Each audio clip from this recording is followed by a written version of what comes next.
Hello, this is Dr. Paul Cottrell, and we're going to be doing another episode of The New Yorker and how we are going to go over the updates in the news about the Israeli war and, my commentary on it.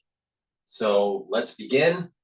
We're also doing a simulcast on X. So we have X listeners as I'm doing the video for the channels like YouTube, Rumble, Bitchute, and Brighteon. So let's begin. The first video is going to be on Fox News dealing with the IDF finds heavy rockets in Gaza terror raids.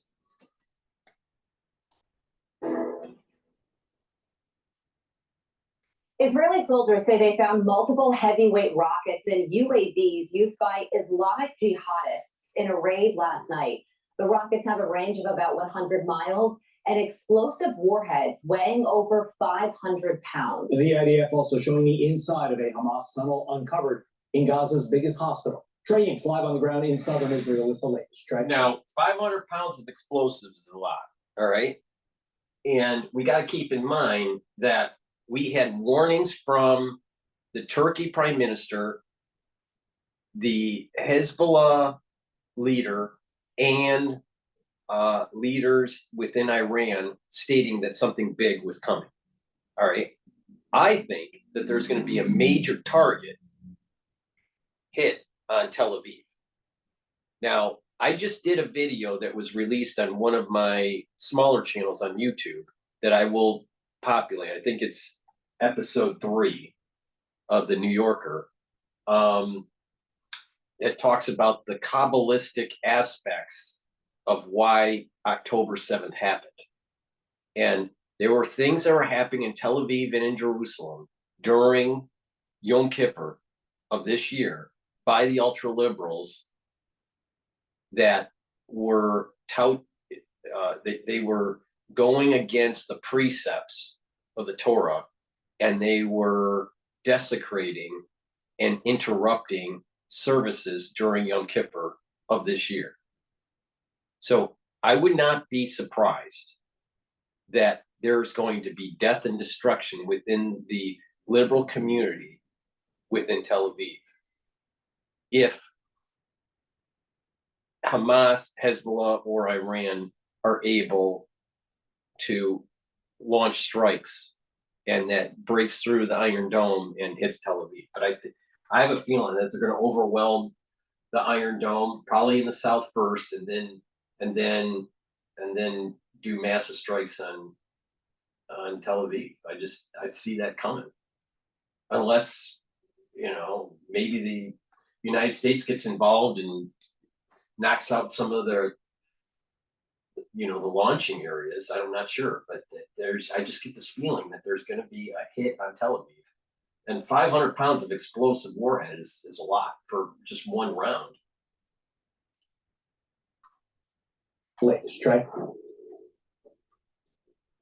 Yeah, hey, Todd, Carly, good morning. Israeli forces continue to work their way deeper into Gaza City, overnight releasing a video of what they say is a Hamas tunnel on the Al-Shifa hospital complex.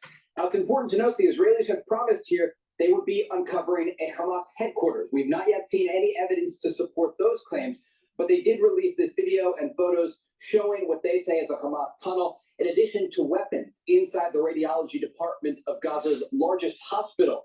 Now, Hamas has denied that they used the hospital as a headquarters and note that there are still hundreds of Palestinian patients receiving treatment there, including dozens of babies who are in desperate need of medical support. As this is taking place overnight, we found out some horrific news about 2 of the hostages. Their bodies were recovered near to the Al-Shifa complex. The Israelis say Yehuda Weiss, a woman in her 60s from the small kibbutz of Be'eri near the Gaza border, she was taken into Gaza on October 7th during the massacre. Her husband was slaughtered, and there was hope that she was still alive. She's a mother of 5 children, and she is someone who was receiving cancer treatment when she was kidnapped and taken into Gaza. Additionally, the Israelis recovered the body of Corporal Noah Marciano, a soldier, a 19-year-old who was operating near the Gaza border. Now, I'm sure on Al Jazeera, they're not going to mention about the cancer treatment of that woman and the loss of her husband and all that, because they only project the carnage and destruction of what the Israelis do. But Al Jazeera will never mention about the carnage and destruction of what Hamas does. Was operating near the Gaza border when the massacre took place. Hamas have released a hostage video with her in it, and then at the end of the video, an image of her body. Today, her funeral is being held in central Israel. All of this is coming as the Israelis say they are starting to prepare for operations in the southern part of the Gaza Strip. Reports indicate Israeli forces have dropped leaflets near Gaza's second largest city of Khan Yunis. And as you noted, they've uncovered what they say is a stockpile of rockets from Islamic Jihad. Some of these rockets quite large. We're not sure if all of the rockets are in use. Some of them could be props that Hamas and Islamic Jihad use in parades within Gaza. But it's of note here, the Israelis blowing up this facility that they say was a training facility for Hamas and Islamic Jihad as they continue to operate inside the Gaza Strip. Todd, Carly. Trey Ying's live on the ground for us in southern Israel. Trey, thank you.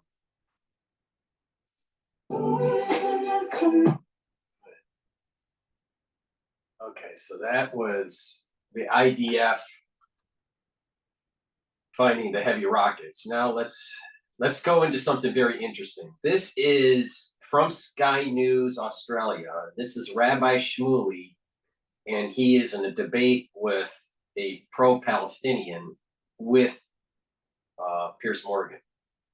So this is going to be interesting. So it might get hot and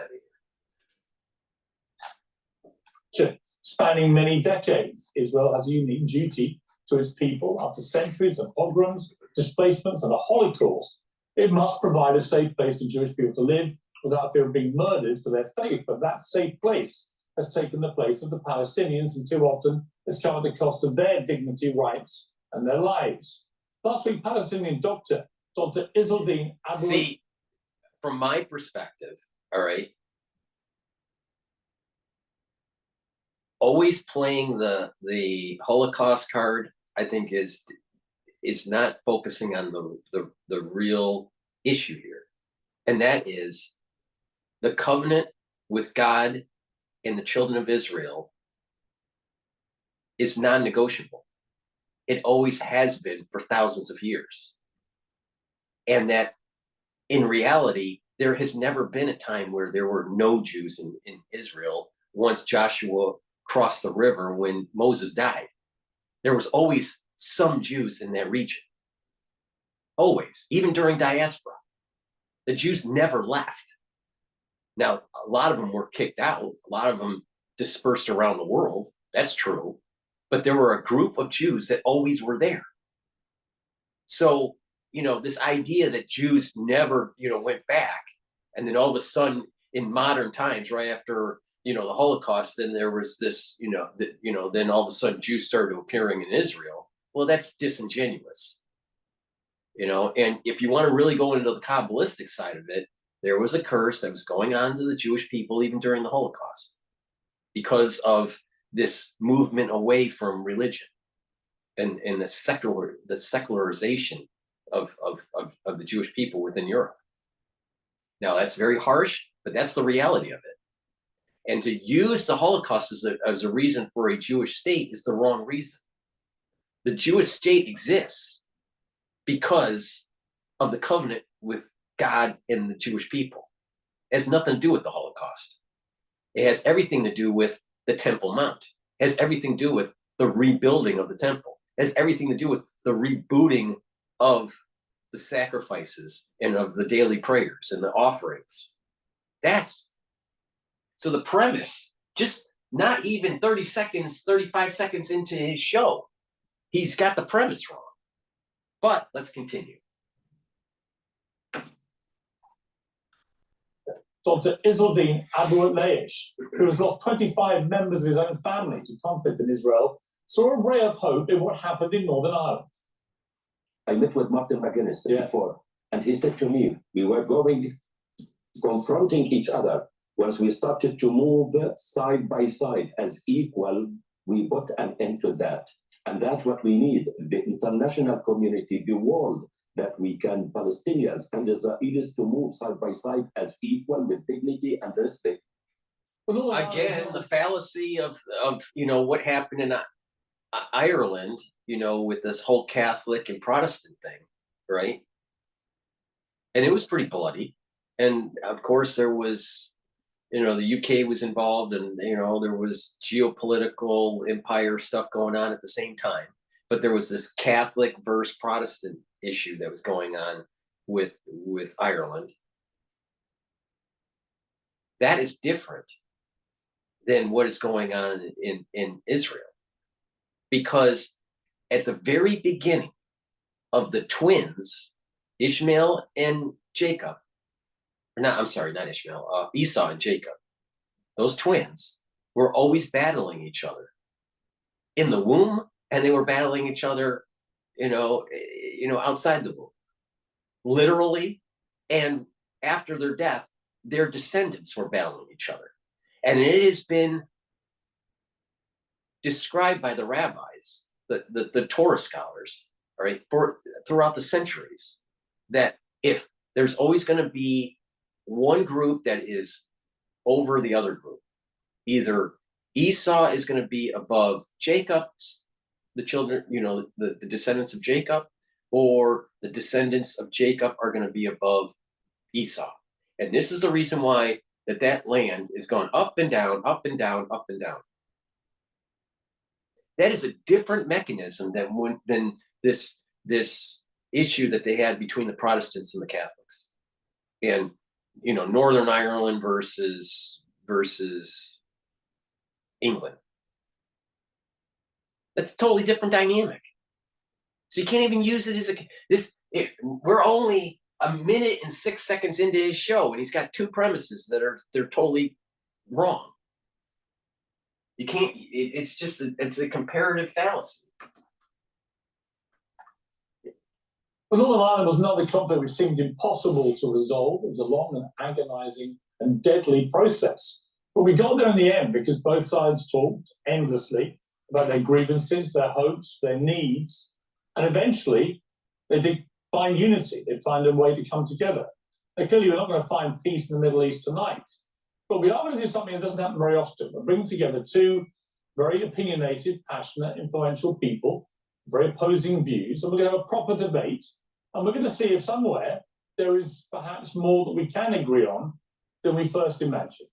So thank you for joining me, gentlemen. We tossed a coin before we came on air tonight, and actually you won the toss, and you said you want to go second. I defer to my brother. And the way this will work, Mohammed, we have 4 sections of this debate, and at the start of each one, you'll both get 1 minute uninterrupted to say what you want to say about each of the themed titles of each block. So you go first, and at the end of your minute, you'll hear a sound, and when you hear that, you end, and then Rabbi Shmuley gets his chance to speak. So the first theme is a simple one.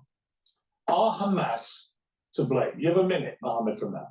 From one perspective, Hamas started the battle because obviously from October 7th, even they themselves titled it Tufan al-Aqsa, or the flooding of al-Aqsa. But from another perspective, if you really look at it from an international law perspective, we're talking about 1967, we're talking about Syria Resolution 242, in which it is actually stated that Israel is a belligerent state because they're occupying the West Bank, East Jerusalem, and Gaza.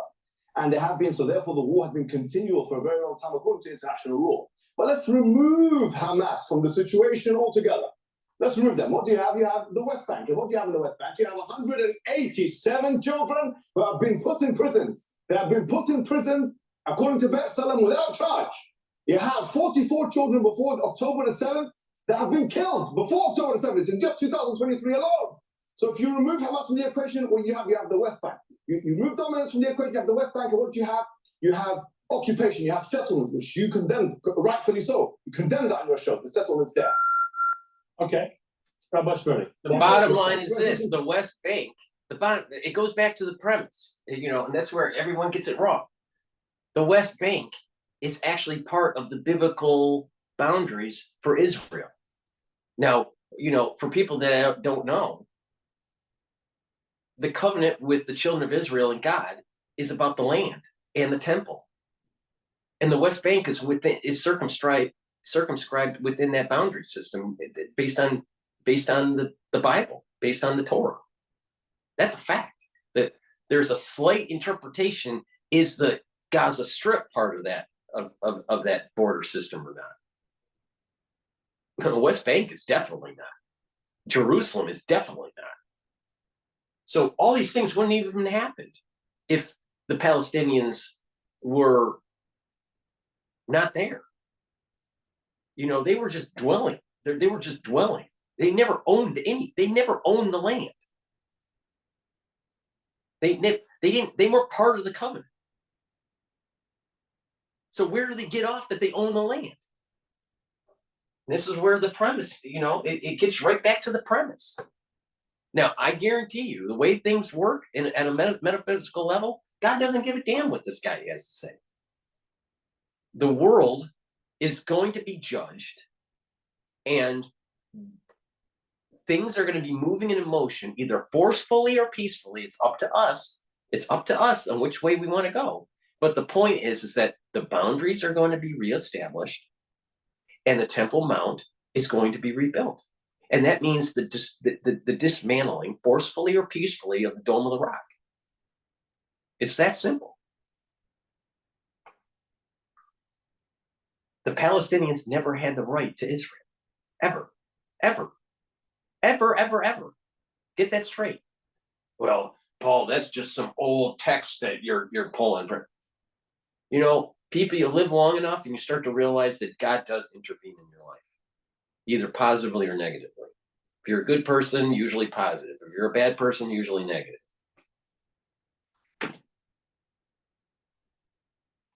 Shmuley, 1 minute to respond. Resolution 242 in the UN doesn't mention a single thing about aggression or aggressor. That is totally irrelevant. It speaks about disputed territories. But let's be clear. The occupier of Gaza is Hamas. They won an election in 2006, had a civil war with Mahmoud Abbas, took the Palestinian Authority officials, threw them off buildings, killed Muslims, killed Arabs. Mahmoud Abbas is afraid to go to Gaza. He's terrified of Hamas. He hasn't been there since 2007. And let's be clear, Hamas is an abomination to Islam. So Sultan Salah al-Din, the greatest Muslim conqueror of all time, after whom the main artery in Gaza is named, he said that you have to allow all prisoners to be redeemed. He would never hold hostages. And remember, Islam is about fair treatment of prisoners of war. Hamas beheaded Thai non-Jewish workers. You asked your last appearance here for real first-hand sources. I'm the first-hand source. I saw it in Kibbutz Alumin. They raped women. They had sex with dead women's bodies. They are evil, and do the right thing and call them evil. All right, we've had a minute each. Okay, we've got a passionate start. Mohammed, let me ask you. But why is it that the Muslim looks like some sort of drug dealing pimp, and you got, you know, the Orthodox Jew, Rabbi Shmuley, you know, that looks like, you know, he's, you know, maybe part of the Blues Brothers. And I just like, I'll tell you, even the way people dress, you know, you start looking like you're a mobster, maybe you are a mobster. And what did I say? I said Ishmael and Esau are a bunch of animals. Esau's a murderer, is absolute murderer. Well, it doesn't look like the acorn fell far from the tree. With Mr. I want to be a gangster. Hamas. I want to first, before you do that, I want to commend you, Pierce, honestly, because bringing me on for the second time, I have to commend you. And the fact that you actually condemned the settlements is very good. But people want to know, do you think the IDF are a terrorist organization? No.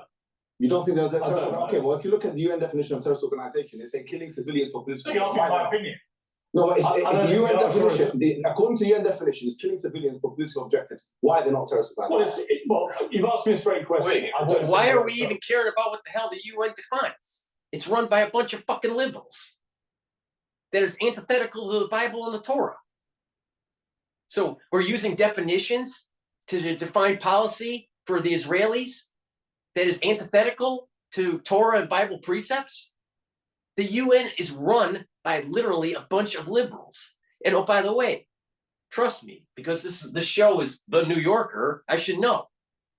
In the UN, every time they do their General Assembly, guess what businesses start to pop up? Prostitution. Why do you think that is? You think that the people that are coming from all these different countries for the General Assembly at the UN are, holier than thou? Are, so lily white?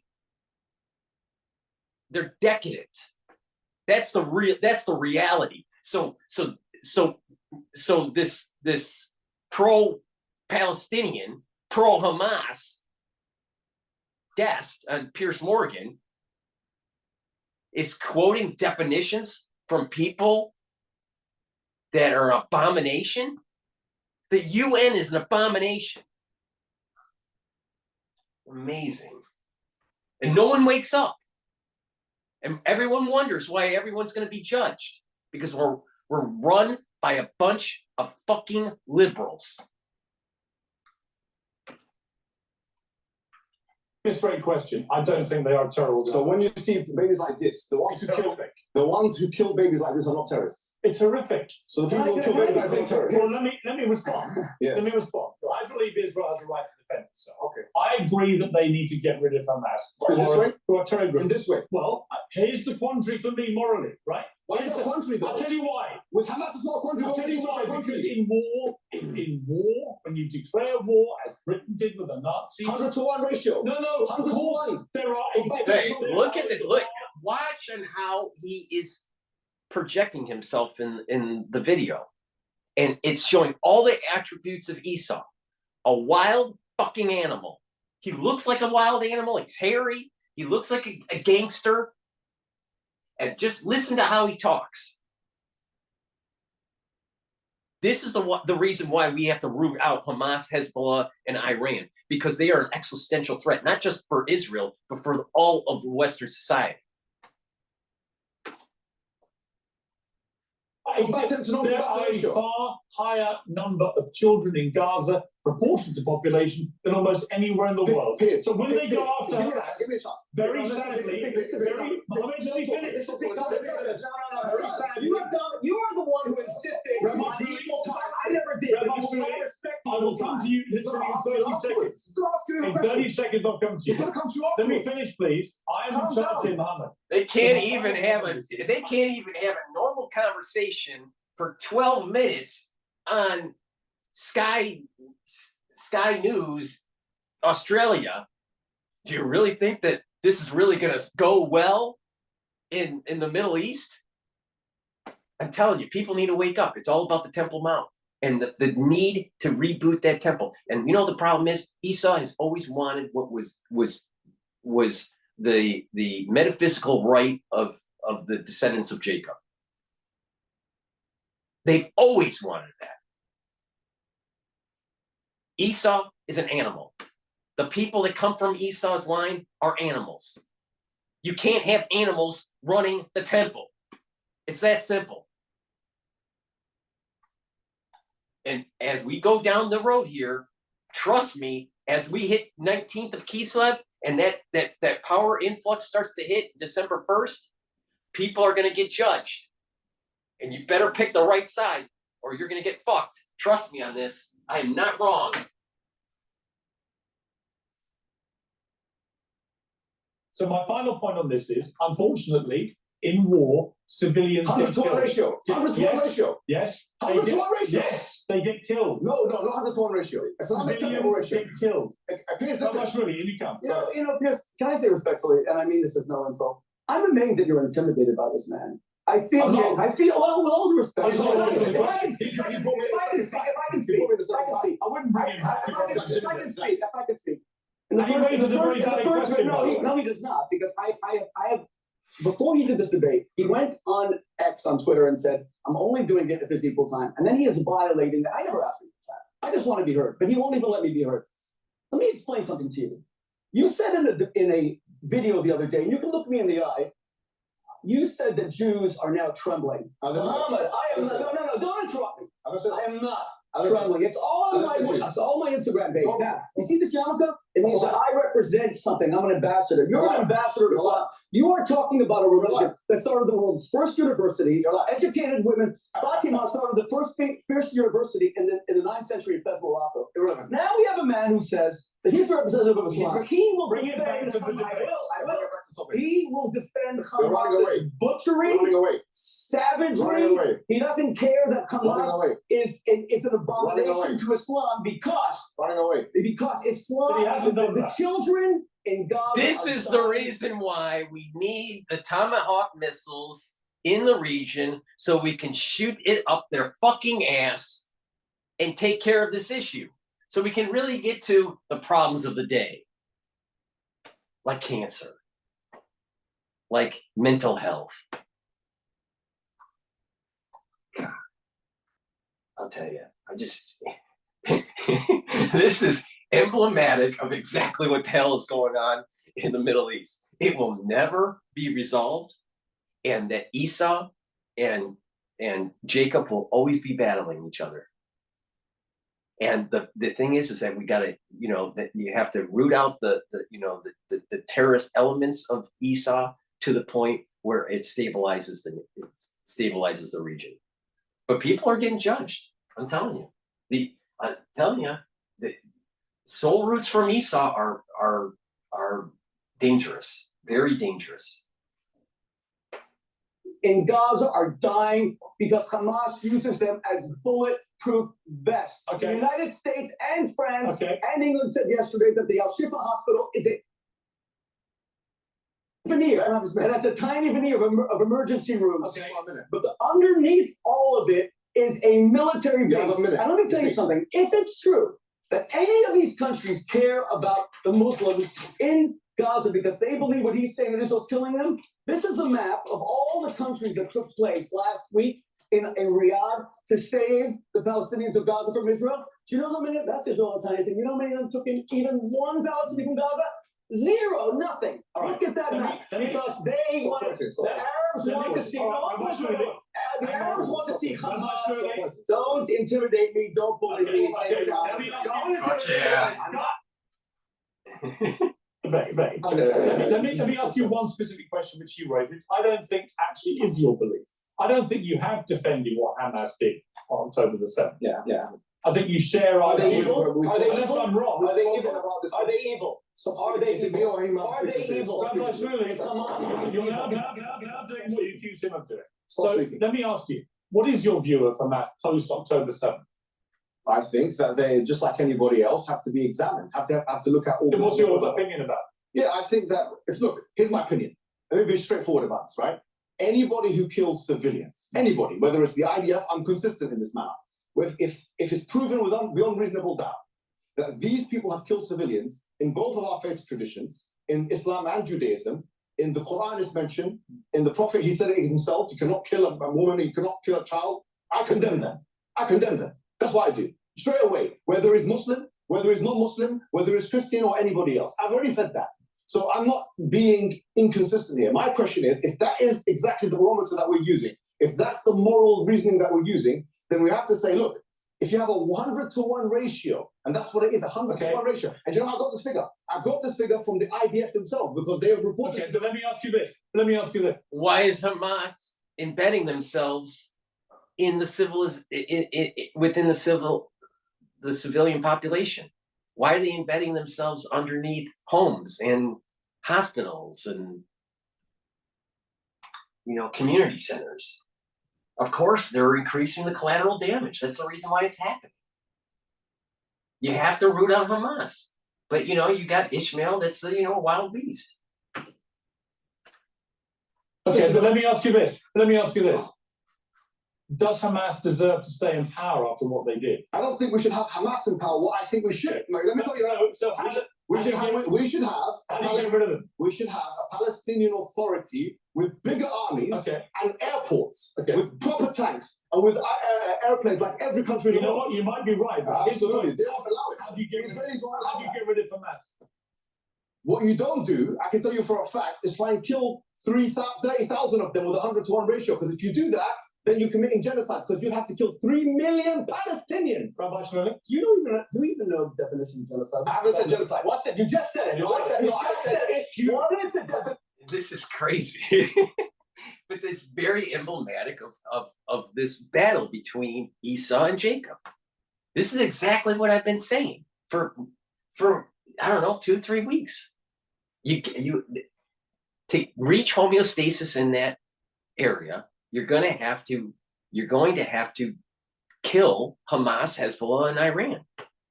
And hopefully, with the reconstruction of the Gaza Strip, allow for self-governance. But the chances are, even through that extra chance that they get, they'll blow it. There's going to be a lot of corruption, and what's going to happen is that attribute within their soul root of that is tied to Esau is going to start to flourish again, and eventually try to take away what is rightfully Jacob's children. And it's all about the Temple Mount. You just look at the map that Shmuley was showing. 2.1 million Palestinians could easily be absorbed throughout the Muslim world, easily. Evenly distributed. Easily. They don't want it. You know why? Because they want the ownership of the Temple Mount. They don't want Israel to be able to boot up the temple. God wants the temple reboot. The only people that can do it are the Cohens and the Levites. No one else. They happen to be Jewish. Jacob's children have to have it. It's that simple. The Muslims can't do it. And this is the reason why there's such fervor with the Muslims. They're crazy. They're absolutely crazy. And there's going to be a curse that's coming down on the 19th of Kislev, which is December 1st of this year. Mark my words. That starts the influx of this energy that if people aren't prepared for, you're gonna get consumed by it. It starts on December 1st. We're all getting tested on this. I said, what is the definition of genocide? What's the definition? I said if you You always claim to be an academic. You're always carrying your Oxford credentials. What is the definition? All right. Conditional. Genocide is where you target an ethnicity for its extinction. Ethnicity side murder. Yes, if you do. If you kill 3 million Palestinians, there are 1.8 million Muslim Arabs who live in total peace in Israel as equal citizens. In fact, Israel practiced reverse discrimination against the Jews because the Jews are conscripted to fight Hamas. So, if Israel, excuse me, no, you will not interrupt me. If Israel, you will not interrupt me. You will not interrupt me. You will not interrupt me. Shmuley needs a Tomahawk missile from America to make sure that Mr. I want to promote the Palestinian cause shuts the fuck up. This is PNN. You will not bully me. You will not interrupt me. I am not afraid of you. Stop saying the Jews struggle. Now, let me be clear.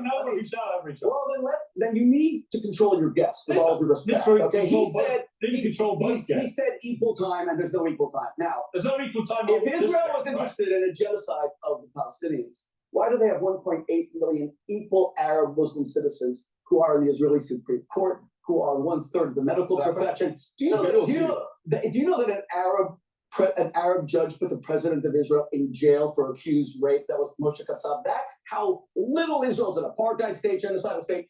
This man sitting next to me, Mohammed Hijab, will not distinguish between self-defense when Hamas comes to brutalize and murder your people versus when an army like Britain, like France, stops retaliating. Rabbi Shmuley and the Palestinian mobster, whatever his name is, I don't really care.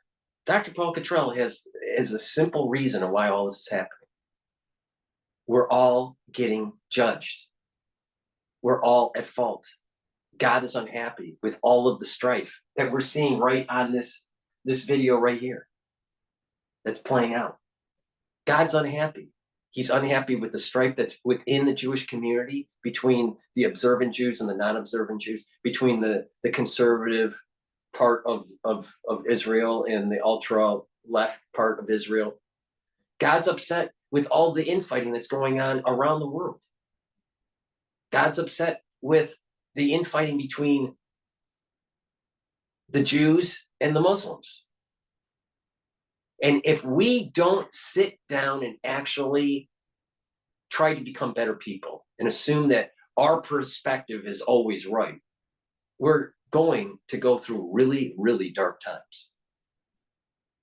Now, there are people that are starting to prepare between now and the 19th of Kislev that are what I call the sensitives, all right?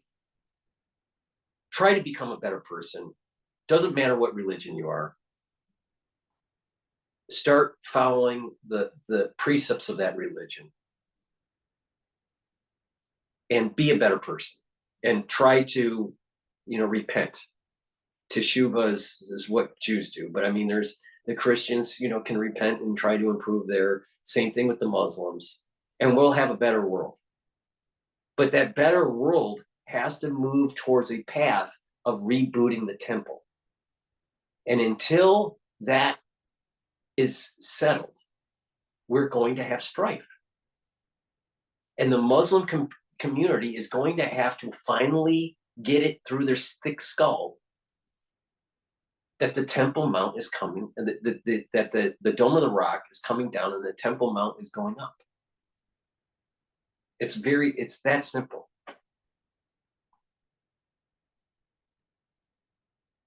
And the Jews are being cursed because of the infighting within the country and within the religion.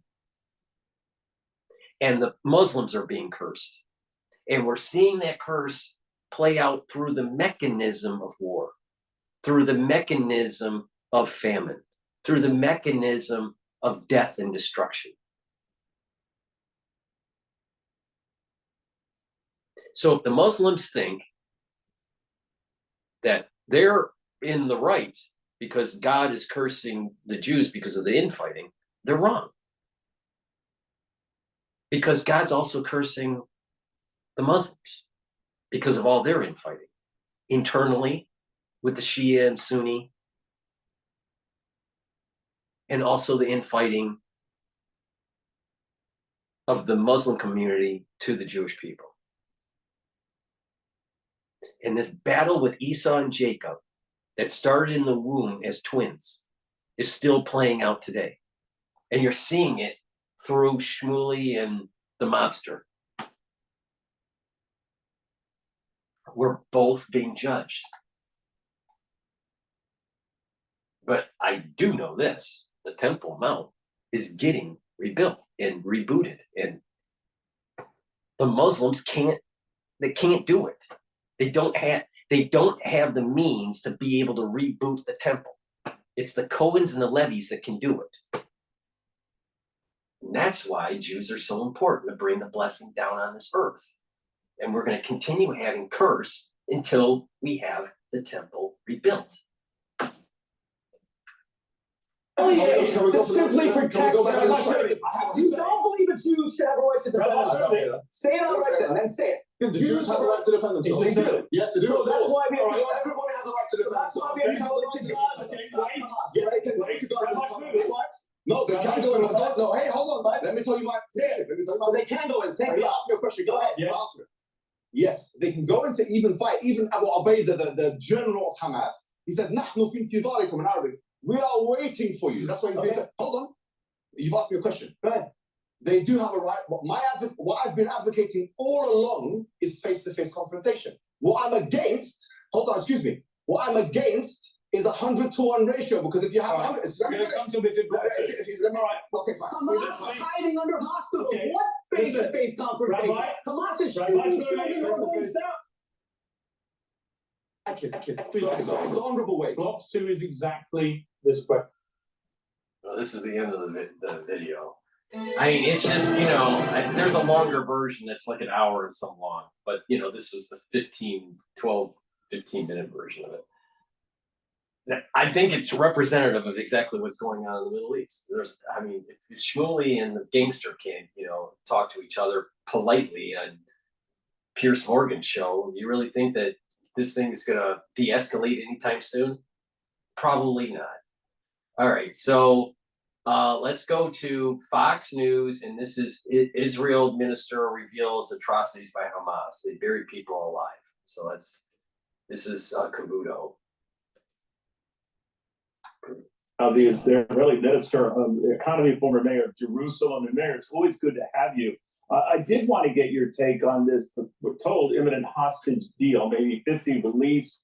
Can you tell us anything about what you know? Well, Neil, it's very simple. Eventually, we need total surrender of Hamas. Like Nazi Germany, like Imperial Japan, we need to wipe them off the face of the earth. And until we do that, the war is not going to stop. We're also asking, where's the Red Cross? Where are the 239 people that were abducted from Israel that are not kidnapped? Unfortunately, today, just not long ago, we found the body of one of the hostages. And we had to bring her home, not alive. And we're asking, where are the rest of the hostages? Let me ask you, Minister, some people are beginning to wonder just how many of those 239 are alive. And that's why you might only be getting 50 now, if it even comes to pass. What do you think? Well, Neil, you saw the atrocities. You saw how they burn people alive. You saw how they rape women and put a little baby in the oven and cook him. We saw all the atrocities, and they filmed it themselves. They were proud of it. This is totally crazy. They're monsters. Now, we don't know what they're doing with the hostages. They don't see them as hostages. They see them as something. I don't know, not as human beings. And this is so shameful. Now, the world has to ask very aggressive and hard questions. We want them all. We want them all back. And, we will do whatever needs to bring our people back. But it is totally absurd, the situation. And we need the help of the world. We need the help of the United States. And this is a great opportunity to thank President Biden for his amazing support. We will never forget our friends. You folks have stood behind us. What is amazing in how God works. All right. And we're humans, and it's very, it's hard to understand it because we're feeble, minded. There's curses that come down on people because they don't do certain things right. And there's wars that are initiated that are divine, right? It's like a divine punishment. Yet we see it on our plane as a way, to deflect blame and to try to go kill your enemy because they're at fault, right? But the thing is that both sides are at fault. But there needs to be some sort of cleansing process. It's strange. I can't understand why, but there's a cleansing that has to come through war because of both sides moving away from exactly, the precepts of their of their perspective, the precepts of their religious perspectives. It's almost like war, in a way, is kind of like the sacrificing of the cleansing process of all the sins. It's hard to describe what I'm thinking at the exact moment in time. But the reality is that Israel has been cursed because of their wrongdoings internally, especially moving away from the precepts of the Torah, and the way the ultra-liberal has been recently towards Orthodox Jews. And, the curse that's going on in the Middle East, that's on the Muslim side, is because of the fleecing that's going on, this Sunni Shia conflict that's going on. So there's a curse that's going to them too. But in the end, through this cleansing process, there's going to be if the job is done correctly, if we don't kick the can down the road, we're going to actually move into a peaceful age where there's going to be an abundance of knowledge that is going to be disseminated in the world, and there's going to be an abundance of peace and prosperity. There's going to be a huge blessing that comes out of this, but it's just going to be, for how long, I don't know, but I mean, there's going to be tumultuous times. It's just going to be never-ending destruction. You folks have stood behind us at the toughest times Israel ever had since its existence, and we will never forget that. There are divisions in this country. I don't know why And it's it's been about before, where some are pushing and pulling at the president. You got to be careful. Israel's got to stop these airstrikes in Gaza. They've got to have a ceasefire. You hear it all the time, and you hear it certainly not only from members of the Arab community, but Western nations as well.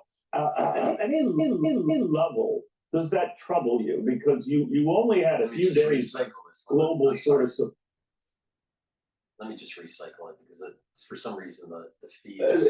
There are divisions in this country that might surprise you, Minister, and we've talked about it before, where some are pushing and pulling at the president. You got to be careful. Israel's got to stop these.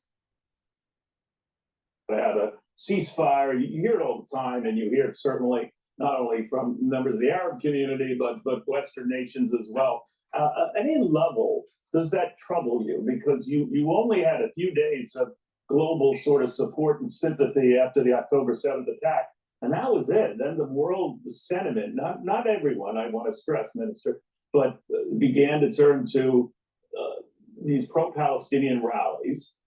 Some bold enough to say we're pro-Hamas rallies. What do you make of all that?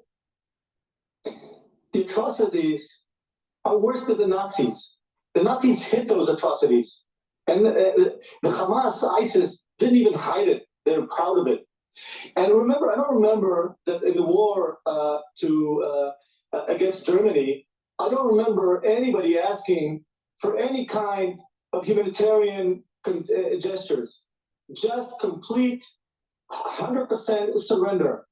This is what we will happen to Hamas.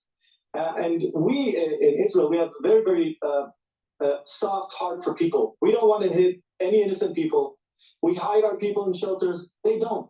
They hide behind their citizens. They're using our people as human shield. And we have to go through this and make sure we don't hurt innocent people, and we enable them to flow back to safety on the southern part of Gaza when we attack the north part. And we don't need the world to tell us. We know we'll be as considerate as possible. However, we will wipe Hamas off the face of the earth. No compromise. And this is not just for Israel. There's a reason why the Arab states, the moderate Arab states, are waiting for us to beat Hamas. There's a reason, because the world understands that if the Islamic Jihad is successful in this horrendous attack, and they get away with it, it's going to happen all over the world. That's why we have to win and have total surrender. And we need the help of the world. And this is why I'm saying that between now, which I'm recording this on November 17th, but this is the reason why you have to get prepared. That from now to about December 10th or so, from now to about December 10th, there's going to be the ability to kind of cleanse yourself, the ability to do repentance, and to lessen the curse that's coming. But the people that don't pay attention, they're going to get the full hit of this, and that it's going to be at the individual level where you're going to be cursed, and there's going to be this, at the societal level, and you're going to see a lot. You're going to see this kind of metastasizing of terrorism all over the world because we didn't get the job done. And we need the help of the world. Give us the time we need. We're considerate. We don't want to hurt innocent people, but we have to wipe Hamas off the face of the earth. All right, we'll keep following this hostage release if it's imminent or whatever. But there are obviously a lot of moving parts at the same time, Minister. Thank you very much for taking the time to chat with us. Hey, Sean Hannity here. Hey, click here. All right, so now what we're going to do is we're going to drop into AIJAC. This is the first time I've seen this channel. This was posted 15 hours ago, and this is saying we're hitting Hamas hard and they're feeling the pain. So we're gonna go into this one here. Let's see here. Mark senior advisor to Israeli Prime Minister Benjamin Netanyahu. He was previously Israel's Recycle here. Okay. And joining me now, Mark Regev, senior advisor to Israeli Prime Minister Benjamin Netanyahu. He was previously Israel's ambassador to the United Kingdom. Mark Regev, thanks so much for coming on the show today. Let's start with the tragic situation. Pleasure to have you on. Let's start with the tragic situation of the hostages. Hostage taking, a clear war crime by Hamas, and those hostages, of course, need to be released. Are we any closer to the release of any more hostages? We surely hope so. You know, Hamas, as you've reported, has kidnapped some 240 people. Unfortunately, today we found the body near the Shifa hospital of one of the hostages, a woman from Kibbutz Be'eri. Her name is Yehudit Weiss. She was 65 years old, a mother of 5. And so she's no longer a hostage. She was dead. The information we have is when she was taken into captivity, when she was abducted by Hamas, she was alive. We've now found her body. It was one of the results of the military operation today. Of course, getting the hostages out remains one of the focal points of our military operation, and we believe that by expediting the military pressure on Hamas, we're actually getting closer to the release of hostages. So was it a mistake in hindsight, and that's tragic news to hear about this poor woman, was it a mistake for Prime Minister Netanyahu, your boss, to have reportedly turned down a deal at the start of this conflict that would have seen Hamas free women, the elderly, kids, in exchange for a 5-day ceasefire? Isn't that why so many of the families of the hostages are angry with your government? Sorry, maybe that's just disinformation. There was not a real option for a deal before the ground operation. It was looked at seriously, but Hamas put nothing on the table that could be worked with. And so that's just not correct to say there was an option. We might have an option now for a deal. I can't tell you for sure. We might have an option because the military pressure on Hamas is maybe making Hamas understand that if they want a temporary ceasefire, they need to release hostages. Without that, we're not going to have a temporary ceasefire. We're hitting Hamas hard, and maybe the military pressure will force them to consider how they look at the hostages. Look, we can't expect them to release hostages because they're suddenly going to become humanitarians, right, Matthew? They're obviously not. They're brutal, vicious terrorists, and they'll only release hostages when they're forced to do so. So let's talk about that. Let's talk about the military pressure. We're nearly 6 weeks into this bombing campaign and ground invasion. The Gaza Health Ministry says Israel has killed more than 11,000 people in Gaza, including Hamas controlled. Let me finish my question. No, but you can't say that. No, but you have to say the Hamas controlled. You can say that. I have to say what you asked me to say. More than that's true. That's true. You don't deny that. Mehdi, you don't deny that it's the Hamas controlled. And the health ministry is controlled by Hamas. Let me finish my question. But please tell the viewers the truth. That information is provided by Hamas. Okay, and that information, we'll come back to that information, but you've got dead Gazans, the American government saying maybe more than 11,000. You've got a record number of journalists killed, according to the CPJ, a record number of UN workers killed, according to the UN, and yet Hamas still exists. It's still capable of firing rockets into Israel, still has the hostages. You haven't found their big base under the Shifa hospital either. Your critics say that shows this war is a failure. I would argue that's all incorrect, Mehdi. We're hitting Hamas hard and they're feeling the pain. We just discussed that a moment ago. Why are they maybe now considering seriously a hostage release? It's not because, as I said, they've become humanitarians. It's because they're under very, very massive military pressure. But this operation is not one that we wanted, obviously. This war was forced upon Israel in the terrible attack of October 7th, and we are fighting back, and we will destroy Hamas. We'll dismantle their military machine, and we'll take apart their political control of Gaza. That's good for Israel for obvious reasons. We don't have to live in fear of terrorists crossing the border and killing our people and butchering our children in the middle of the night. But it's ultimately also good, and I hope you agree with me, it'll be good for the people of Gaza who deserve better than this terrible, authoritarian, extreme Hamas regime. The people of Gaza are still alive. As I said, more than 11,000 people dead, reported dead, 4,000 children. I just want to pull up the screen. Hamas's numbers. You say Hamas's numbers. I should point out, this put up on the screen. In the last 2 major Gaza conflicts, 2009 and 2014, the Israeli military's death tolls matched Hamas's health ministry death toll. So, and the UN human rights groups all agree that those numbers are credible. But look, your wider point is true. Can I challenge that? Will you allow me to challenge that, please? Can I just challenge that? I'd like to challenge that. I'll try to be as brief as you are, sir. Those numbers are provided by Hamas. There's no independent verification. And secondly, more importantly, you have no idea how many of them are Hamas terrorists, combatants, and how many are civilians. Hamas would have you believe that they're all civilians, that they're all children. And here we have to say something that isn't said enough. Hamas, until now, we're destroying their military machine, and with that, we're eroding their control. But up until now, they've been in control of the Gaza Strip. And as a result, they control all the images coming out of Gaza. Have you seen one picture of a single dead Hamas terrorist in the fighting in Gaza? Not one. Is that by accident, or is that because Hamas can control the information? You asked me a question and you said you would be brief. I haven't, you're right, but I have seen lots of children with my own lying eyes being pulled from the rubble. Because they're the pictures Hamas wants you to see. Exactly my point, Daddy. They're the pictures Hamas wants. There are also people your government has killed. You accept that, right? You've killed children, or do you deny that? No, I do not. I do not. I do not. First of all, you don't know how those people died, those children. First of all, we don't want to see a single child killed.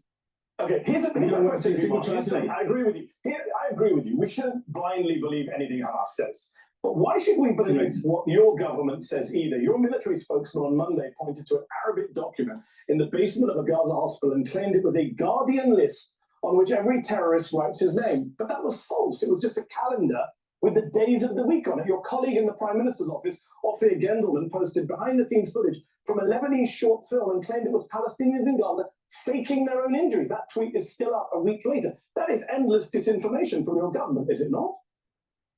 I disagree, and I think of the important issues. Look, I'll give you an example, maybe. Originally, we estimated. No, answer your question. Allow me to answer your question. I'm answering your question directly, if you'll allow me. We originally said in the atrocious Hamas attack on our people on October 7th, we had the number of 1,400 casualties, and now we've revised that down to 1,200 because we understood that we had overestimated. We made a mistake. There are actually bodies that were so badly burnt, we thought they were ours. In the end, apparently, they were Hamas terrorists. When we make a mistake, we admit it. Why does that give you permission? Why does that give you permission to accept Hamas's numbers? I don't understand. I didn't ask about Hamas numbers. I said to you that your military. No, but you were quoting to me before Hamas numbers, Mehdi. You were quoting to me Hamas numbers. Because the entire UN and the human rights community and the American intelligence community on Friday said they trust those numbers. But you're dodging my question, Mark. I'm not sure that's true. Why did your military spokesman on Monday point to a calendar in Arabic and say these are the names of terrorists on them? That's false. Can you accept that here and now? I'm not aware of the incident. We have the image. I don't read Arabic. It doesn't help me. I have no comment. I'm not familiar with it. Did your spokesman? I have a question. Maybe you're a journalist. Have you made a professional mistake ever? Not intentionally, but have you made a professional mistake? Exactly. I own up to it. Have you made a mistake? So can you own up to the mistake? So if I've made mistakes, you've made mistakes. But there's a difference between making an honest mistake and between Hamas that deliberately exaggerates numbers to suit its propaganda purposes. There's a huge difference. So it sounds like it's like so hold on. You said propaganda. Can we just deal with your colleague Ophir Gendelman's tweet? It's still up 7 days later. Why hasn't it come down? It's a Lebanese short film. We can put it on screen. It's not Palestinians faking their own injuries. Can we own up to that mistake and take that down? Is that not propaganda? Once again, I understand that was also a mistake. And I'll speak to Ophir about it if you like. I'll speak to Ophir about it if you like. He's a friend of mine and a colleague. I quite like him. He's a good man. He's actually very effective. Why is he effective? Well, all right, so I'm going to go to commercial. This is PNN. Obviously, you're starting to see, like I said for a while, that as we move towards this flux, that on December 1st, as we move towards it, that we're going to start seeing the dividing of people. It's what I call the disentanglement, where you're going to see, who is for what side, and that it's going to be very clear who's going to get the blessing and who's going to get the curse. There's this dividing of people, and as the divide happens, there's going to be more of a charge. There's going to be more argument, and it's playing out, right? You can see it. And just the videos I've just played from mainstream media, it's all playing out. So please go to my store, the-studio-reykjavik.com, and get the Health Max 35. This is a structural nano silver liquid. what it does is it neutralizes pathogens. You put it in your mouth, you swish it around, you gargle with it, you swallow it about for 30 seconds to a minute. And it'll help to improve your immune system by neutralizing pathogens. You can go to my store. It's the cold season. I have 100 drops, a bag of 100 drops of blueberry structural nanosilver lozenges or drops. They're the smaller version. I also have them in honey and lemon, 100 drop. And I have lozenges that are larger, that are in the 20 count, that are structural nanosilver, that are in sweet menthol. And I also have them in green apple, which seems to be a favorite for the ones that are purchasing from the store. But please go to my store, the-studio-regev.com, and take a look at the different structural nanosilver products that I have. It's part of the anti-aging protocol. It's one of the pillars. Use structural nanosilver to neutralize pathogens. Another thing that you need is magnesium and zinc on a daily basis. This helps to improve your immune system. And if you're not feeling well, take a double dose of it. So please go to my store, the-studio-regev.com, and get the magnesium and zinc. And I also have structural nanosilver soaps of different varieties. I have, this one is oatmeal spice. I also have it in lemongrass and peppermint and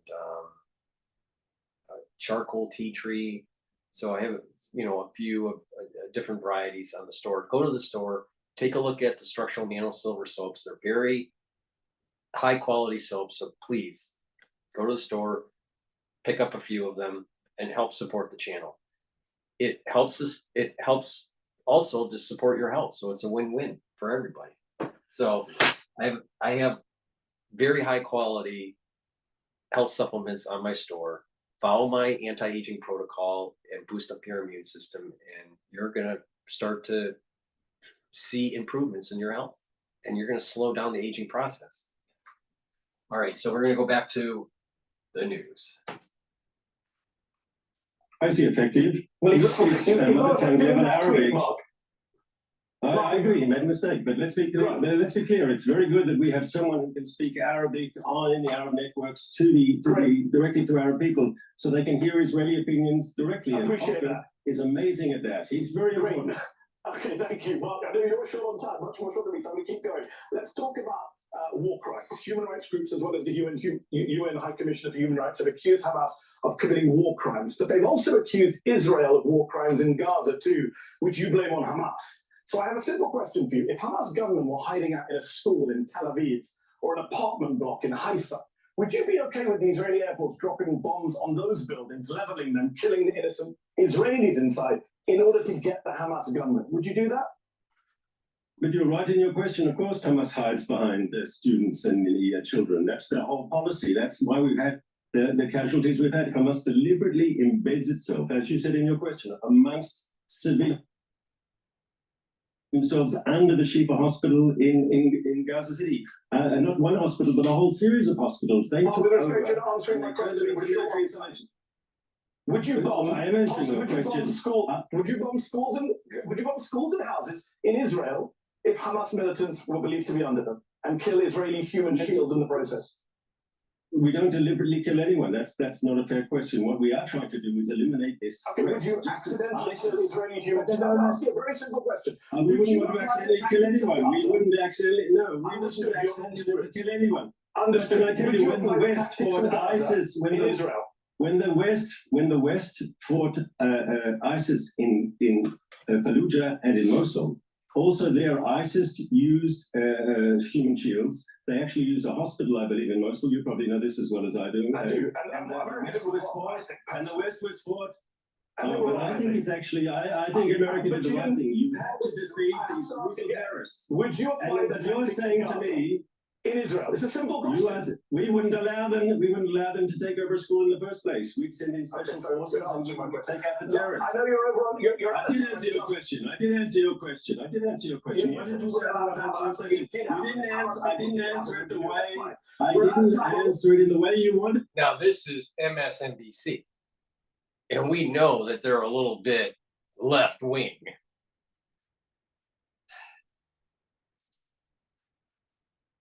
I didn't answer it in the way you wanted me to answer it. That's the problem. I didn't answer it the way you wanted me to answer it. We would send in special forces and we would neutralize the terrorists. That's what we've done in the past. You know we've done it that way. Yes. Last question for you. You've got ministers in your government. I have to ask this question.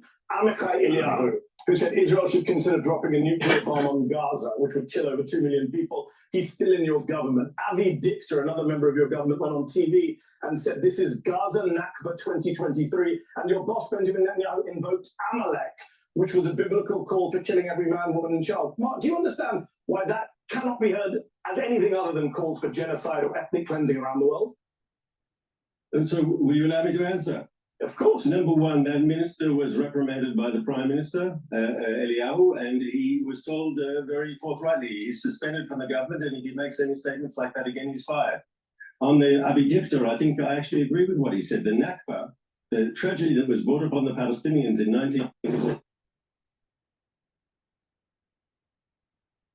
Why did the audio cut out? Oh, come on. Let me recycle here. For some reason, this today is just bandwidth is terrible.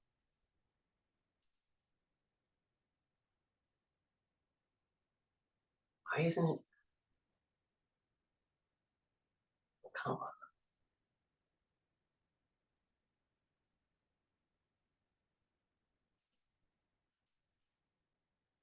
I just lost the speaker.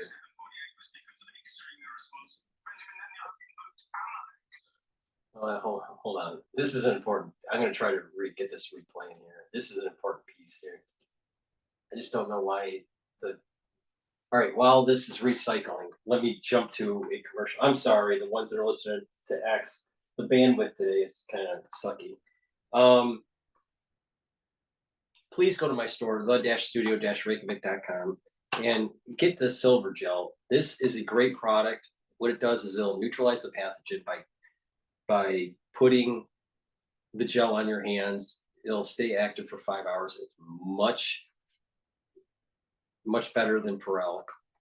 And this you can put around your mouth and around your nose and inside your nostrils, lightly coated, around your ear and inside your ear canal, lightly coated around your eyes. You cannot do that with Perel. Perel can be toxic if you put it in your mouth. And not only that, this can be used as a skincare product. You can keep this on your skin overnight, and you exfoliate it in the morning, and your skin health will be improved. If you use it also with the collagen that I offer on my store, and take the vitamin C that I have on my store, the-studio-reykjavik.com, and drink 64 ounces of purified water, of filtered water. No fluoride. Fluoride's bad for you. It'll make you a crazy liberal. So, drink the filtered water, take the vitamin C and the collagen every day, and put the gel on your skin at night and exfoliate in the morning, and you'll notice that your skin health is really improved radically. And the reason why is that the collagen and the vitamin C and the 64 ounces of filtered water help with cross-linking the dermal layer, and it'll improve the health at the dermal layer. All right, now what we'll do is we should be able to get this playing again. I apologize.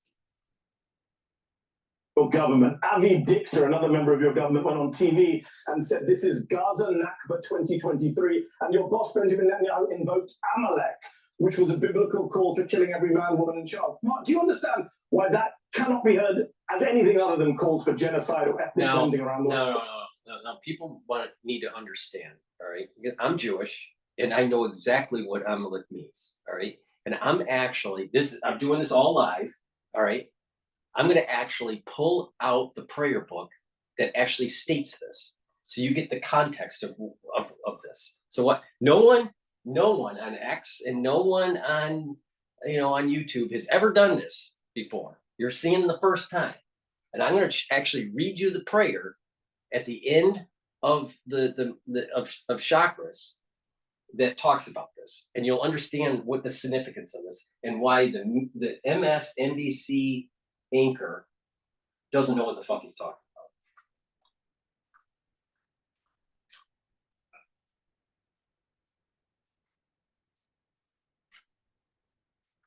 Okay, so there's different prayers of the time of the day for Jews. There's three main prayer sessions, but some people say there's five. All right, but there's three main ones, which is Chakras, Mincha, and Mariv. Chakras is the morning prayer service, and at the end of the prayer service of Chakras, which I said today, actually, there is called the 6 remembrances. Okay, and I'm going to read the 6 remembrances, and this is to warn the Jewish people that if they don't remember these things, that history will repeat itself. All right, this is at the very end. So I'm going to read the 6 remembrances that's at the end of Chakras, which is the morning prayers, which I did say today. All right, I'm going to start. So I'm going to read this in English. So that you remember the day you came out of the land of Egypt all the days of your life. But beware and guard your soul scrupulously, lest you forget the things which your eyes have seen, and lest they be removed from your heart all the days of your life. Make known to your children and to your children's children what you saw on the day when you stood before the Lord God at Sinai. Remember what Amalek did to you on the way as you came out of Egypt, how he met you on the way and cut down all the weak who straggled behind you when you were weary and exhausted. And he did not fear God. Therefore, when the Lord your God will relieve you of your enemies around you in the land which the Lord your God gives you as a hereditary portion, you shall blot out the memory of Amalek from under heaven. Do not forget. Remember, do not forget how you provoked the Lord your God to wrath in the desert. Remember what the Lord your God did to Miriam on the way as you came out of Egypt. Remember the Sabbath day to sanctify it. Now, that is what it says. All right. And I just read that off the cuff, right? You know, not prepared because of what this MSNBC person said. Now, what it be, the 6 remembrances are when it comes to Amalek, it's basically reminding the Jewish people, don't placate to people that are your enemies, especially ones that want to completely annihilate you. And what they'll do is they'll pick off the weak, the ones that are away from the ark, the ones that are away from the Shekinah, the ones that aren't following the precepts of the Torah, the weary, the ones that are falling behind. All right. And it just so happened it was the settlers in the south of Israel that happened to be very ultra liberal, and the ultra liberals weren't following the precepts of the Torah, so they were the weak. They were the ones that were straggling. They weren't close to the Shekinah. They weren't close to the Torah principles. And we say this prayer every day to remind us to be aware that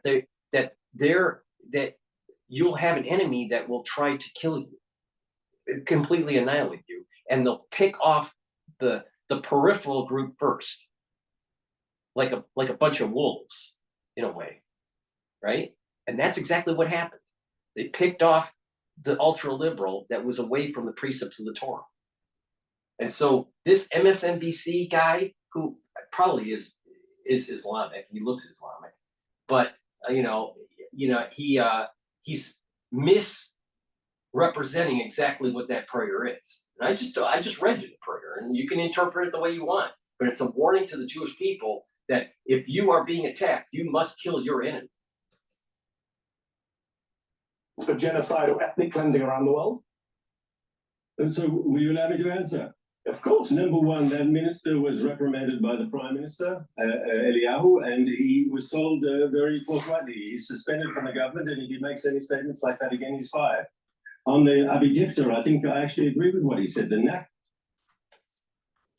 Palestinians in 1947-48 was because of an extreme irresponsible leadership that wasn't willing to compromise. And Hamas is... And if they are creating a catastrophe, it's because of Hamas. And on the third point, Amalek was known in Jewish history, and I'm sure you know this, that they attacked from behind. They killed the women and the children and the people who were sick, who couldn't walk quickly. That's why Amalek is in the Bible, is so condemned. Sorry, Mark, listen, correct you. No, I know my, don't tell me I don't know my Jewish history. I know my Jewish history. Go and attack the Amalekites. Do not spare them. Put to death men, women, and children. Is that what you're doing in Gaza? That's what the Prime Minister No. He was describing, first of all, no one in Israel is calling for women and children to be killed on the contrary. How can you What your heritage minister did? He said nuke Gaza. No. What we have said is we're going to wipe out Hamas, and we are going to wipe out Hamas. But we make a clear distinction between Hamas and the Palestinian civilians. Hamas oppresses them. Hamas might want to kill Israelis, but the way Hamas treats the civilian population of Gaza, I'm sure you yourself will admit that they deserve better than that Hamas terrorist regime. But on that note, we're out of time. Well, I'll give you one very straightforward last yes or no question for you. That Joe Biden wants a two-state solution in the Middle East. He wants it sooner rather than later, he says, to get peace in the Middle East. Does your government, does Prime Minister Netanyahu support a two-state solution? Yes or no? I think it's a time now for war. It's a time for victory. And when that's over, with Hamas defeated, with Hamas destroyed, when you've taken out the most extreme enemy of peace, that'll create room, I think, for more moderate and pragmatic voices to fill the vacuum, and that'll be good for peace. That's a yes or a no on a two-state solution. I gave you a good answer, I thought.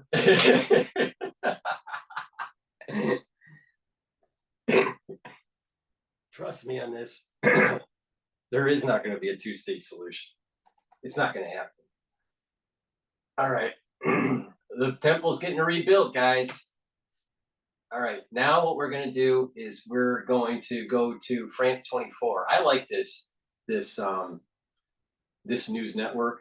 I haven't seen this video yet, but in general, I like France 24 news. As IDF advances, Hamas likely to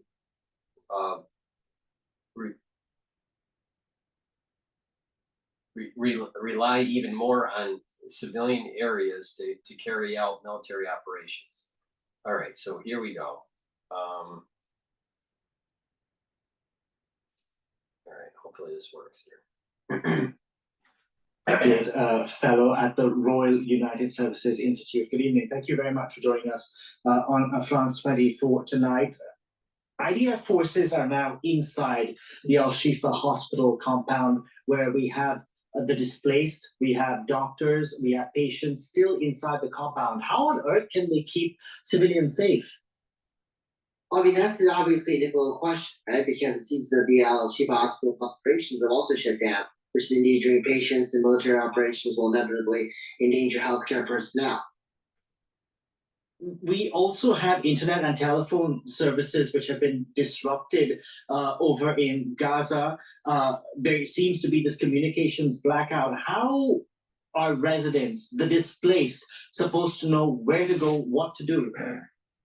Well, this is a very big problem, right? Because it makes the messages largely dependent now on the distribution of Israeli leaflets, which are being distributed to Khan Yunis.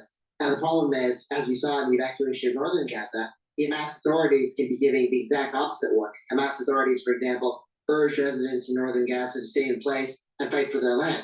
So without telecommunications and without access to information to the outside world, they may stay there for longer than necessary and find themselves in harm's way. Yeah, but we also did see hundreds of thousands of people flee on foot, even 90-year-old women walking when they could barely walk to get out of northern Gaza. And then we have now people who are in Khan Yunis, which is in the southern part of the enclave, who are receiving leaflets to move. Where on earth are they supposed to go? Well, I mean, I think that the situation in northern Gaza, yes, many people did leave. 700,000 left very early on, according to the Israelis, but some did stay, and that's led to some civilian casualties. With regards to the southern Gaza situation, that gets very complicated. I think the onus starts becoming on Egypt, right, to open up the Rafah crossing. But why would Egypt open up the Rafah crossing? Because they said they've made it quite clear that they wouldn't. Well, that's what I'm trying to say. The Egyptians would not, or they're saying that they wouldn't do it, but that's provoking a lot of anger inside the United States because the U.S. is providing substantial amounts of military aid to Egypt. And the expectation would be that Egypt, is a good partner, would open it up and follow suit, but they don't want to do that because they're concerned also about security risks associated with potential Hamas militants coming in with civilians into the Sinai Peninsula or the rest of Egypt.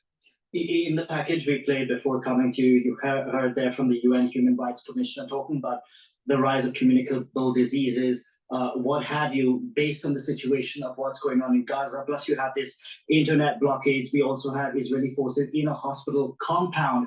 At what point are we going to call these war crimes? Well, I mean, I think it just it depends on how you really define it, obviously, right? There needs to be an independent investigation. I mean, I know the International Criminal Court is taking it seriously, even though Israel is not a party to it. We see many countries in the global south like already used the word war crimes, and we've already seen some countries in Europe. If we look back last year when Russia was hitting Ukraine's critical energy infrastructure before the onset of winter, I recall that we did have leaders, global leaders, who did talk about alleged Russian war crimes. Are these not war crimes? Well, I mean, we saw the same thing happen, for example, when the United States struck electrical infrastructure in Yugoslavia. Right? Many people didn't say it then. Many people said it when the Russians struck it, and many people are not saying it now with regards to Israel. And with regards to this, I mean, I don't want to make a conclusive determination on there because I'm not an international lawyer. But there are many people who would say that it would be. Let's talk about, as Israeli Defense Forces now go from the north towards the south, what challenges will they have in differentiating civilians from Hamas? Well,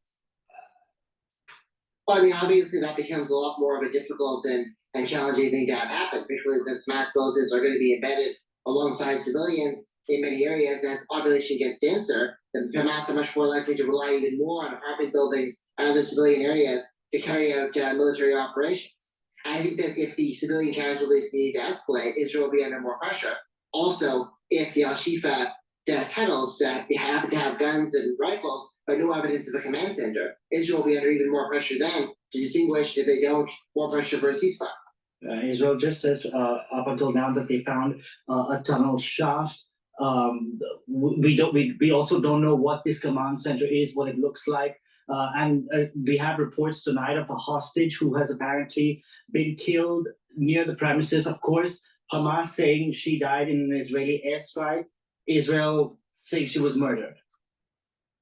Yeah, well, definitely. I mean, there's a lot of controversy now about the hostages have also been located maybe inside the hospital. That's what the Israelis are saying. And now one has possibly died. Hamas, from the very beginning, has insisted that Israel's ground operations and air operations will lead to the death of hostages, or have already led to the deaths of dozens. And this death might point to the fact that Israeli operations have done it, or the person has died. We don't really know exactly what or how, but it's something to pay attention to. But Samuel, just very briefly, I mean, the thing is, this is a war situation, of course, and there's going to be a lot of he said, she said. So how does one know what to believe with the limited access Israel is allowing for journalists in Gaza?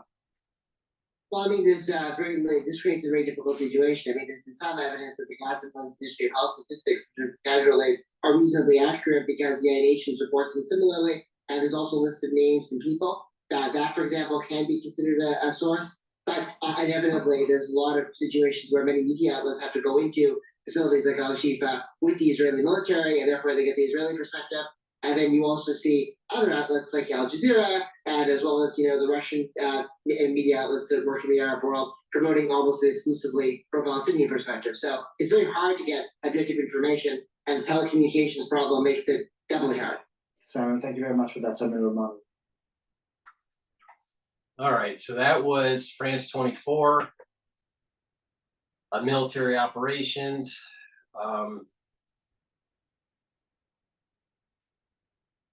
For Hamas, embedding themselves in the civilian areas.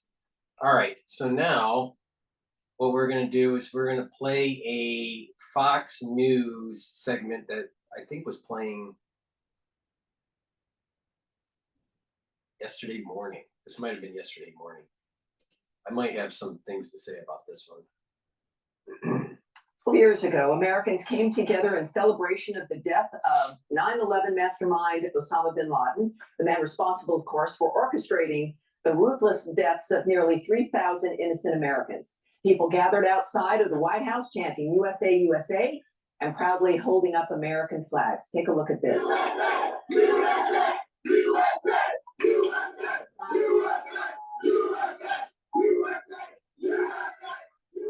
But what a difference apparently 12 years makes. Fast forward to today and the terrorist leader's vile letter to America, where he justifies the September 11th terror attacks and condemns the United States for its support of Israel, is going viral again. Now that Israel is at war with Hamas, some people are reading his letter and appear to be praising some of bin Laden's words all over social media. William Lajeunesse joins us live now with the details. William. Well, Tammy, what happened here in the... Now, I want to provide a philosophical perspective on this before we go into the video. There has been an orchestrated effort in large institutions, very famous institutions at the college level, and also at the elementary school level, to rewrite history. There's this kind of revisionist thing that's going on in history. And it's turning the next generation of students into unpatriotic individuals and apologetic individuals. And we are now seeing it play out in this post 9/11 era. Right? So to keep that in mind, a big part of this is this revisionist history that's been pushed in the school system. Here in the last 24 hours is emblematic of something that's happening every day. Right or wrong, real or not, social media, especially TikTok, is transforming the national conversation. So here's what happened. A pro-Palestinian influencer discovered a letter written by Osama bin Laden 20 years ago on the webpage of a British newspaper. She then posted a video saying bin Laden, the man responsible for 9/11, was right. Jews have no historical right to Israel, and that he blames America for any and all violence in the Middle East. Quote, all violence is the fault of the US, and that Israel doesn't have any right to the land? Really? Get real, dude. Get real. I mean, who built the temples? It was the Jews. I mean, come on. I just can't take this anymore. I need everyone to stop what they're doing right now and go read the letter, she says, because, quote, I'm going through like an existential crisis. Well, people did. Her video got 2 million views and 200,000 likes, with most saying they too feel angry, manipulated, and lied to by US media and schools. The conversation then migrated to Reddit and Twitter, with hundreds of thousands commenting and posting similar views. Yet most of these videos offer zero context on bin Laden, 9/11, or the beheadings celebrated by Al-Qaeda. The episode underscores why congressmen like Mike Gallagher want to ban TikTok. These people are, of course, massive idiots. I just came from watching the footage that the Israeli embassy compiled about the October 7th attack. It is horrific. For someone on TikTok to somehow suggest that this is America's fault or that bin Laden, who killed thousands of innocent Americans, was right is absolutely disgusting and further evidence that we need to ban TikTok. So here's one takeaway, Tim.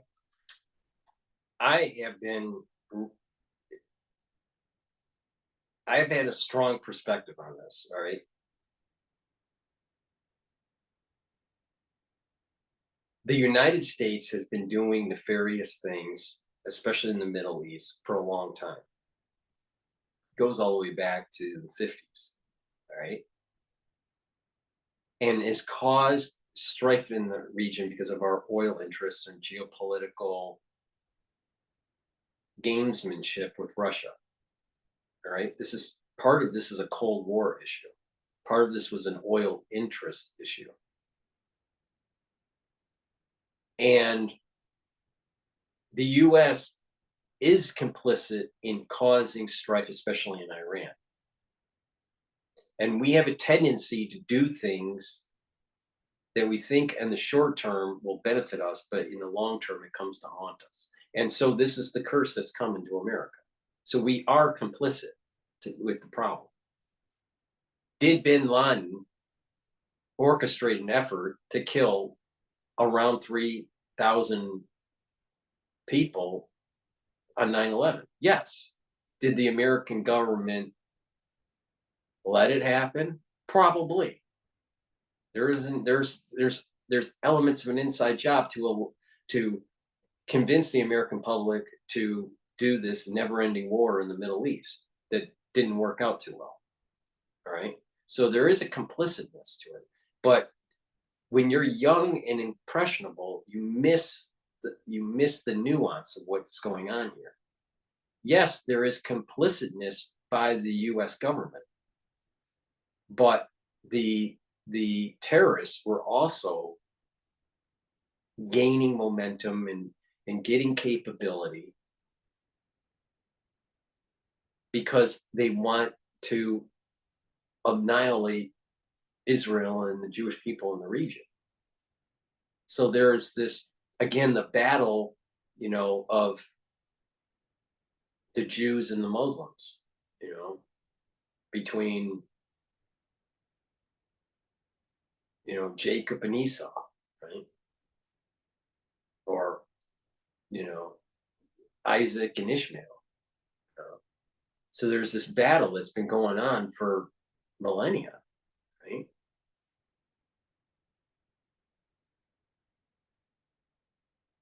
We need to realize that it's not so simple as they're at fault or this person is at fault.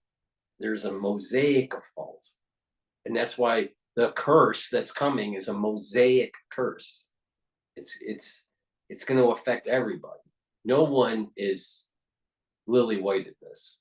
There was US complicitness going all the way back to the 1950s, for sure, especially with Iran. And the Israelis are not perfect in this. I've explained even in this video partially why, for contemporary times. My worry is revisionist history and a lack of nuance with the younger generation that is not really seeing the big picture. Now, remember what I said. This disentanglement that's happening between the conservatives and the liberals, or the ultra liberals, you're seeing it. We can now, just through the social media posts by millennials or, our younger Z generation, you will see that many followers will align with the thesis of that post, and you'll be able to see very clearly where they stand. And if they don't realize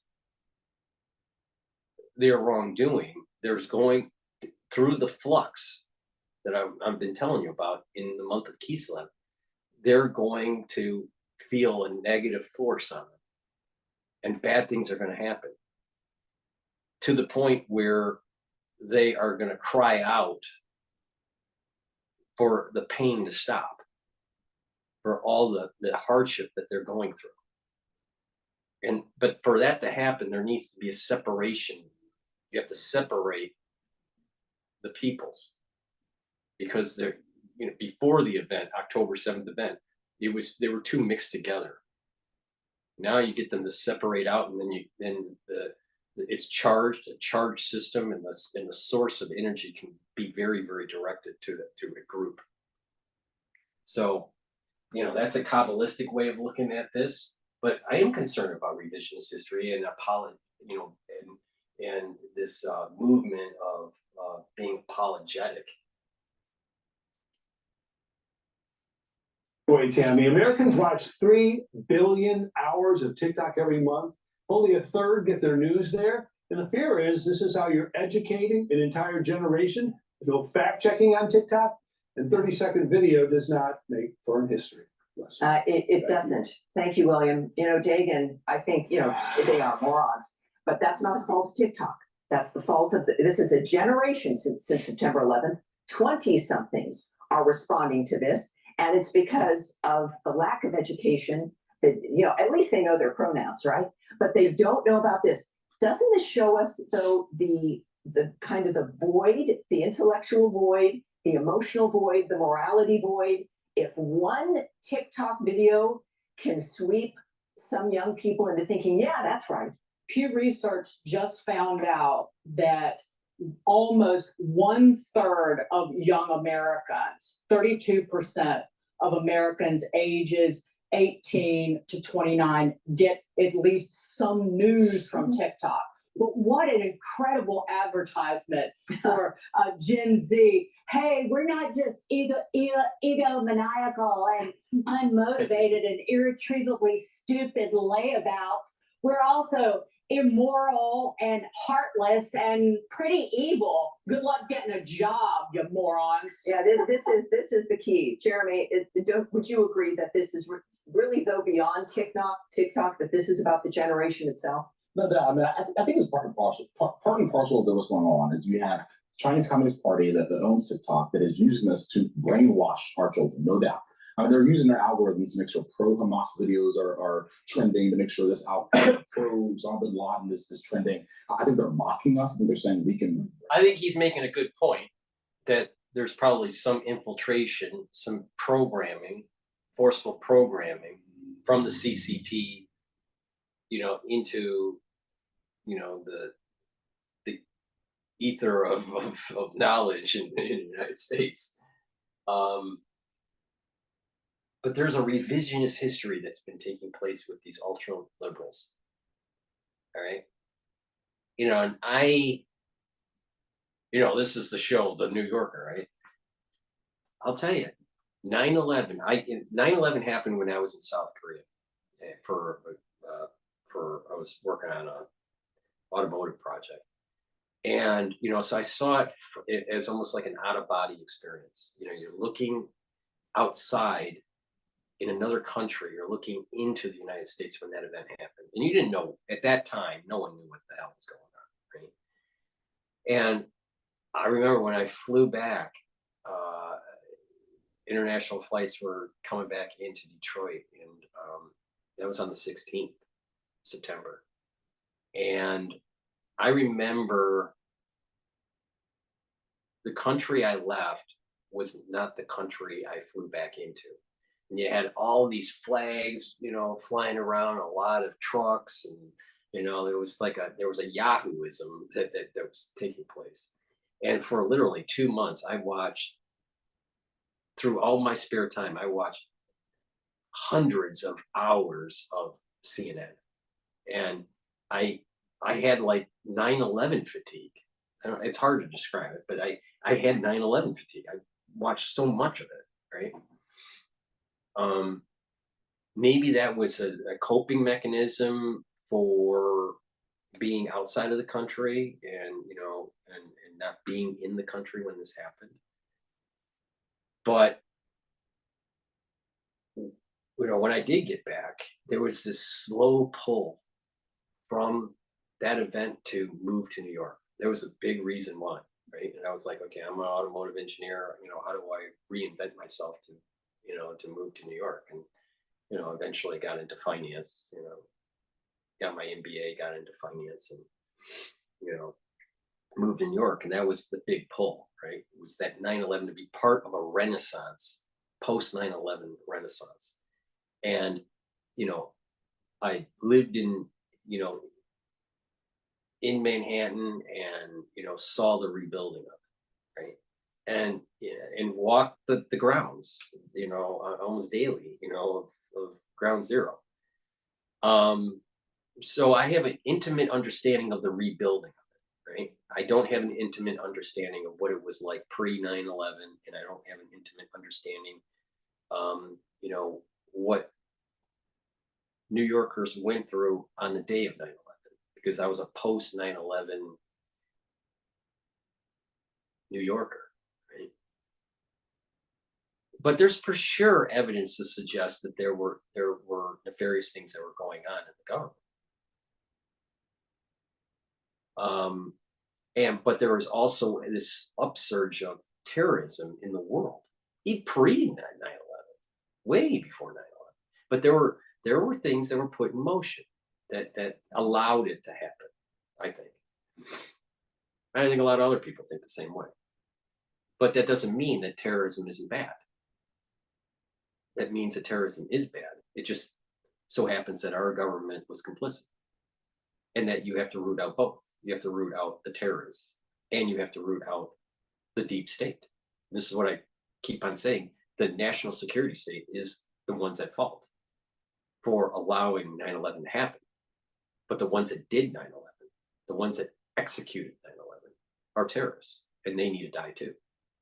So, bin Laden and the national security state are complicit in, and are the causes of 9/11.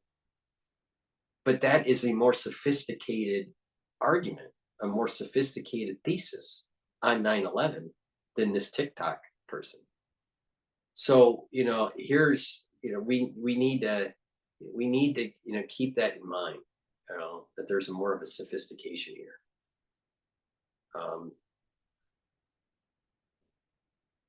But there is an infiltration that's taking place.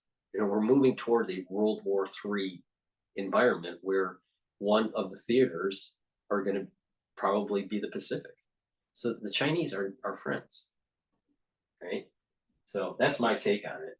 But I'll before we start the play on the pause on the Fox News, let me just plug a product here. So please go to my store, the-studio-reykjavik.com. The link is in the description of this video, and get my omega-3 supplement. This will help to improve your cardiovascular health.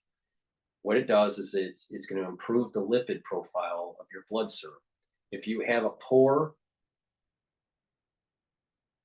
lipid profile, if you have too high of LDL, then what's going to, and cholesterol, what's going to happen is you're going to clog your arteries. Well, you need high HDL and low LDL. Take omega-3, it's going to improve your lipid profile and reduce cardiovascular disease. And it's part of the anti-aging protocol. So please go to my store and get the omega-3. I also have Goodnight formula. This will help you get into REM. Take this every day. It has tryptophan and melatonin. You probably don't have to take it on Thanksgiving because you're having turkey. But but on days that it's not Thanksgiving, take this supplement because it has tryptophan and melatonin in it. And what it'll do is it'll allow you to go into the 3 REM cycles that you will need. Why do you need 3 REM cycles? One, it helps to detox your body when you have restful sleep. Your cells are detoxing and starting to secrete into the lymphatic system, and then your lymphatic system will start to flush that out. In addition, your brain also creates toxins, and it flushes them out at night when you're sleeping into the cerebral spinal fluid, and that cerebral spinal fluid will eventually go into the lymphatic system. So, and then flushes that out. If you are getting improper sleep, you're not properly detoxifying your body, and you may, have an accumulation of toxins and of misfolded proteins that should be flushed out of your system. And if that accumulates too much, there's research out there that suggests that if you're not getting enough REM cycle sleeps, you're increasing your chances of Alzheimer's. So please go to my store, the-studio-reykjavik.com, and get the Goodnight formula so you can get the 3 cycles of REM sleep to be able to detoxify your body, get the restful sleep that you need so you have more energy. It'll help to improve your immune system, and it will help to consolidate memory. To consolidate memory, you need to get into a REM cycle sleep. So please go to my store. I have very high quality products. If you pay attention on the things that I've done to improve my health and to slow down the aging process and boost my immune system, you follow the same thing and you're going to notice huge benefits. Just follow the protocol. Please go to my store, the-studio-reykjavik.com. Link is in the description of this video. And for the ones on X, thank you for listening. Let me continue with the Fox News critique. Brainwash your children right in front of you. I think that's part of it. But the reason why it's been successful is because our kids are so obsessed with getting likes and being popular, wanting the social media clout. It is the highest good. It is their one aim is just to be famous on social media, but they're willing to go along with the most ridiculous trend, like praising Osama bin Laden in order for that. Let me, and going to Emily, we know this is why we need more investigation in things like TikTok. There is some presumption about the degree of control of China. You know, we are connecting the dots perhaps in suppositions, but we really still don't know exactly about algorithms and how this is moving, combined with, you know, the empty-headedness of a certain generation. So, you know, that's why we need to look more into something like that. Emily, where do you think we go from here? Oh gosh, that's the hardest question. I feel like 30 seconds. that's universe pageant. Well, that's such a good. I'm overwhelmed by that question because this entire situation is so overwhelming. When you talk about sort of ascertaining and identifying the algorithms, to me, I just see that we are the product of a very deliberate machination that has been years in the making, decades in the making, and they are winning. We are at the behest of the CCP. We are at the behest of a socialist and communist movement that has had as its goal social agitation and civil and political unrest in this country, and they are succeeding. And the proof is in the fact that just one TikTok post, posting a letter that we denounce, that is disgusting, that somehow opens the eyes of our children. Shame on the parents, shame on this government. Something needs to change. Wrap that up for us. You know, I was at the White House the night that Osama bin Laden died, went down with my friends, and I think it was because we were the 9/11 generation. Everybody likes to give millennials a hard time. Those were our friends. That was my brother, our siblings who went and served. And God forbid anything happens to our country. But this generation doesn't know the firsthand effect of the consequences of terrorists on our country. And I think that's a really big problem too, combined with all the algorithms and all the things that they're falling for, because they are too privileged. They know freedom and democracy. Excellent. Hey everyone, I'm Emily. But there was an inside job. Let's just be honest with that. There was an inside job. So I also have a product on my store, the-studio-reykjavik.com, Lignans, which it helps with boosting your immune system and helps with hormonal health for males and females. It's a powder, you take it every day. I also have partnered up with Rainbow Herbals, and on my store I have citrus deodorants, and I also have a peppermint tea tree deodorant. This is made from essential oils from the Himalayas. It is extremely high quality, and this will be the best deodorant bar that you'll be able to purchase. But what you do is you use it every day. It's a deodorant, but it'll also help to detoxify your body because of the types of essential oils that are in the deodorant. So please go to the store, the-studio-reykjavik.com. Link is in the description. Part of the anti-aging protocol is taking C60. C60 is a very strong antioxidant. It's very potent. You take a tablespoon of it a day. I'm sorry, a teaspoon of it a day. You can take a tablespoon of it a day if you're larger. But you take a teaspoon of it a day, or a dropper, a full dropper if you have a 2-ounce bottle. And what that will do is it will bring down the reactive oxygen species and improve the cellular health. By doing that, it's going to improve the mitochondrial health of the cell and boost up the ATP. So you're going to have more energy. Your cells are going to be working properly because it doesn't have that cellular stress that's going on. And your tissue is going to look younger. That's why everyone says take antioxidants, right? Take vitamin C and take resveratrol, which you can get on my store too. And they're very important products to buy. But C60 is the strongest antioxidant you're going to be able to get. All right. So take C60 on a regular basis. I take it every day, teaspoon. All right. And you can get it in avocado oil or in coconut oil because it's lipid soluble.